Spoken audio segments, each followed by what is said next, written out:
Andy, I know, first of all, glad to see you're back and healthy. And I know most of your time you've just been a starter in Cincinnati and then the backup experience in Dallas last year. But have you ever been part of a season where the health and the starting status and everything has changed as much at the quarterback position as it's gone back and forth between the three of you guys?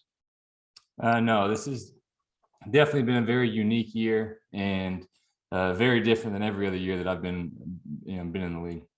And it kind of begs the follow up. Obviously, a lot of what you do is about rhythm and getting a feel for the offense and getting timing down with your receivers and everything. How much more has this handicapped you with all the back and forth? Well, I think the ideal situation is to have one guy the whole year, and he's building that chemistry with everybody throughout the season. But that hasn't been the case. But I think there's a lot of time that I had with these guys in camp and OTAs and at the start of the year. And so, I mean, there's still the chemistry there, but I mean, I think everybody would say the ideal situation is everybody knows who the starter is and he's playing the whole year. So just kind of to finish this thread, going in Sunday, do you feel as ready as you were on opening day against the Rams? I do. I mean, I've prepared the same way from the very beginning, regardless of playing or not. So I do feel ready to go, and that's the situation that I've been in is you got to stay ready. And I've started games, I've come in and when they've needed me to come in these games, and so you got to stay ready at all times.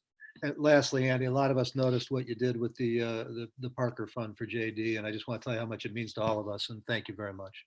Yeah, well, thank you. It's a tough situation. I didn't know Jeff personally. I was in the car with my wife, and she, I guess, had saw it on social media, and you just feel for him and their family and just everybody involved. I mean, to be 11 years old and to lose one parent is one thing, but to lose both of them, I mean, you just feel for him and you want to help in any way. You want to make an impact, and hopefully he can feel the support and love from so many people going forward. And so we wanted to help with that. And but it's such a tough situation, and I feel for him. Thank you. Dan Wiederer. Andy, thank you for that. Sincerely, it means a lot to a lot of us on here. So thanks for that. We have not spoken to you since your injuries. Could you kind of take us through the evolution of the hand and the groin and just kind of the roller coaster you've rode for the last couple of weeks?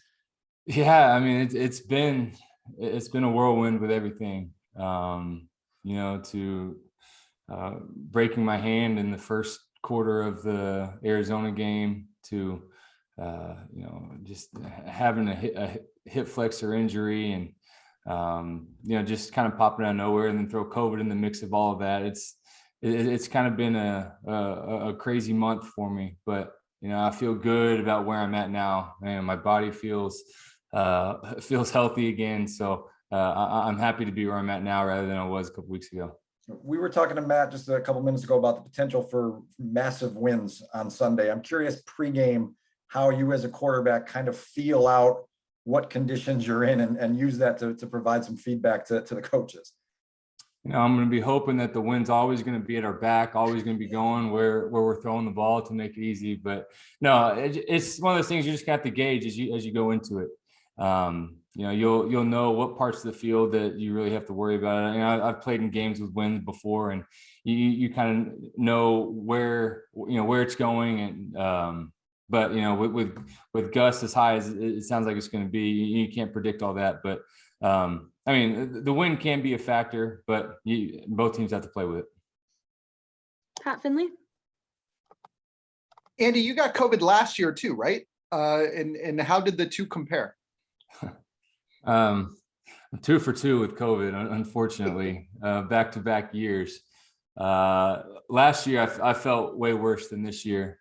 And so, thankfully that it wasn't too bad for me this year. So I was able to get back quicker than, whatever the 10-day protocol was at the time. And so thankful for that. Lewis. Yeah, Andy, Matt was talking to us about Justin and dealing with pain tolerance. In your experience playing all these years in the NFL, how do you evaluate yourself when you're dealing with a nagging injury? What are some things you look for when you feel I can deal with this level of pain? Is it like a scale of 1 to 10? I can deal with the 4, but not a 7. How do you evaluate yourself? And injuries you dealt with yourself this year. Yeah, I mean, the only time I've sat out is for major injuries, and I mean that's a big thing. I mean, when you're the guy expected to be out there, you're doing everything you can to rehab and make sure that you can be as healthy as you can going into the game. And so everybody's beat up this time of year. Everybody's dealing with stuff. There's always things that can be nagging, but it's stuff that you got to push through. So that's just kind of where we're at in the season, and everybody across the league is dealing with it. Dan Wiederer. Andy, with all the disruptions offensively and all the changes at quarterback and everything else that you guys have dealt with, how do you characterize kind of what the group can squeeze out of Sunday, despite all of the things that have led up to now, really?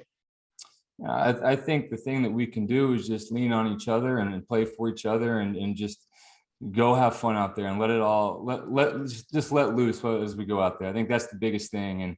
And if we do that, everything will take care of itself. But I think the big focus is just on us eternally and just going forward. Hub.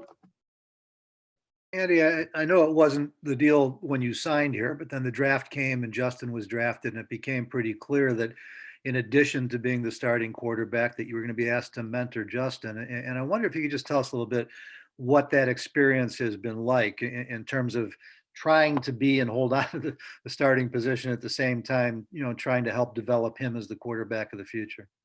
Yeah, I think it's just being in meetings and talking about how I do things, how I prepare throughout the week, how I view certain coverages, how I view, hey, in this situation, this is what I'd be thinking. It's just talking through all of that and just being vocal about it. So one, for the coaches, so they understand what I'm doing, and two, so the rest of the room understands what I'm thinking and how I'm going about doing, handling everything. Has it felt to you at times like an obligation, to teach him as best you can? I think for me, I've just been myself, and I've done things the same way I've done things for the last 11 years. And so, no, I wouldn't say it's an obligation.